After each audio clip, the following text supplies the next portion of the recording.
What's in the classified UAP briefings? An audio article by Nick Madrid. Classified briefings during the release of the 2021 ODNI Unidentified Aerial Phenomenon Report inspired historical language in the National Defense Authorization Act. What was Congress told? Imagine the world is currently in the midst of an unidentified aerial phenomenon UAP disclosure process that will ultimately confirm that we are not alone in the universe. The wheels are now officially in motion and Congress is actively seeking knowledge through new legislation. New language, added to the NDAA, National Defense Authorization Act, that was passed by Congress and signed by President Biden, requires annual reports as to its findings associated with UAP. The first briefing will be provided no later than October 31, 2022 in both classified and unclassified form. The Galileo project, established last year by Harvard astrophysics professor Avi Loeb, has begun to build its first telescope to capture high-resolution images of the UAP and anticipates its first deployment in the spring of 2022. In addition, more than 100 scientists from around the world are engaged in this project, with both Lou Elizondo and Christopher Mellon serving as research affiliates. However, equally interesting, former director of the Advanced Aerospace Threat Identification Program ATIP, Luis Elizondo continues to regale his audience with intriguing hypothetical analogies. Hypothetically speaking. In a recent interview provided by Theories of Everything and also on Disclosure Tonight, Lou Elizondo recounts a hypothetical analogy. The story involves Pentagon employees operating and making decisions associated with a classified UFO program, having no congressional oversight, and not even within the purview of the President of the United States. Elizondo stated, "Let's say there were some people who were doing a job by running a UFO program in the past, but because certain things happened, presidents were no longer briefed, people in Congress were no longer briefed who should have been, and now they're running an operation that's considered rogue, but it's still an important mission. Turns out now, all of a sudden, hypothetically cat's out of the bag, what's going to happen to those people when the government realizes they were running operations for better for worse without any oversight, without any legal oversight? Who's going to be held accountable for the fact they did not brief legally, like they were supposed to brief certain members of Congress and oversight committees up the chain of command? That's potentially criminal action." End quote. This alone would be a staggering revelation, if true, but Elizondo didn't stop there. Again from the Theories of Everything interview, Elizondo describes an aerospace company that had unfair bidding advantages because they had exotic materials. These materials were provided by the United States government decades ago and gave a contractor an illegal and unfair advantage when bidding on government projects. Elizondo hypothesized, if true, some aerospace companies may have gone out of business with hundreds of employees losing their positions. Additionally, billions of dollars may have traded hands as a result of acquiring contracts that were won unfairly, and awarded to aerospace companies in possession of these exotic materials. It makes one wonder why government contractors, likely knowing they were being subjected to unfair bidding practices, didn't bring this information to Congress's attention or file legal charges. Additionally, stocks in large aerospace companies are traded on Wall Street every day. The financial implications are astounding.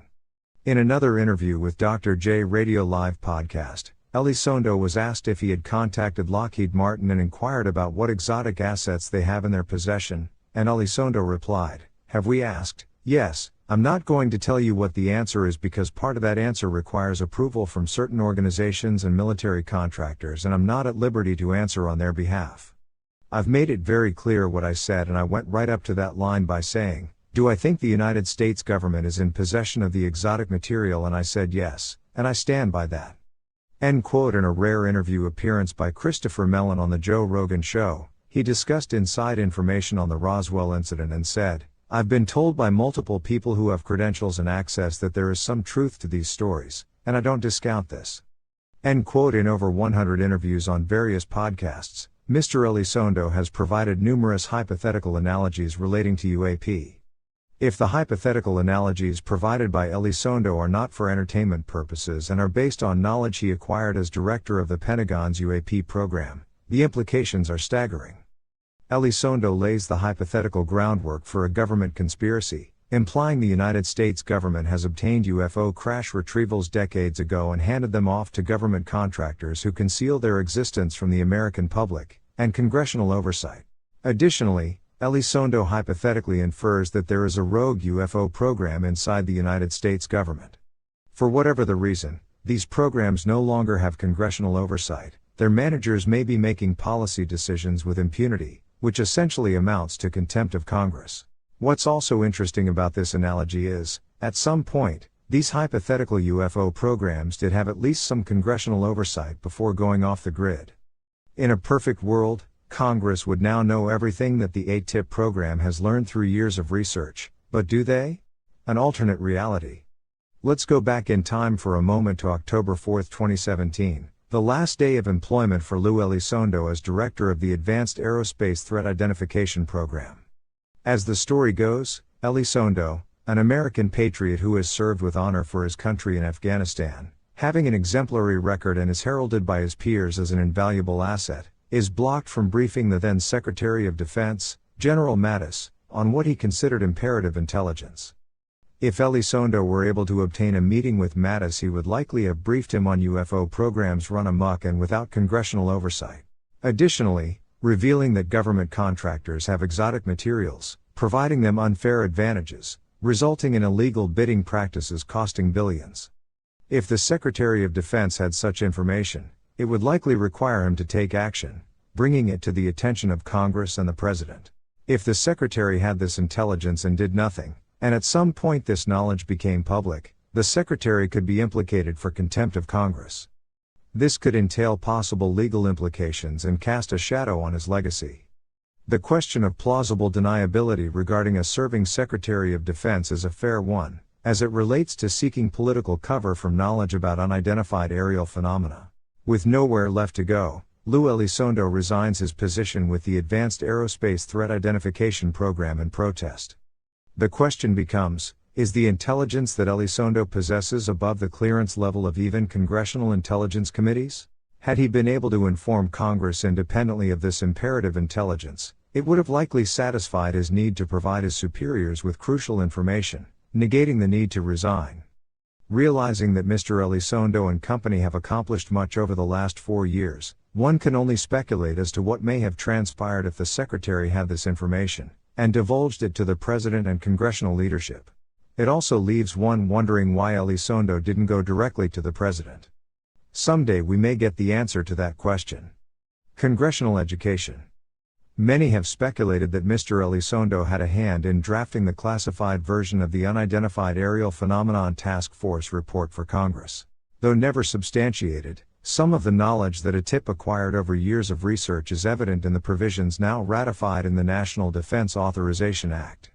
The NDA language addresses deficiencies in their intelligence gathering apparatus, which was likely realized in a classified report, and possibly through insight provided by Christopher Mellon's blogs. Senator Kristen Gillibrand, who sits on the Senate Armed Services Committee and Senate Select Committee on Intelligence, sprang into action with startling language that supplemented the NDAA.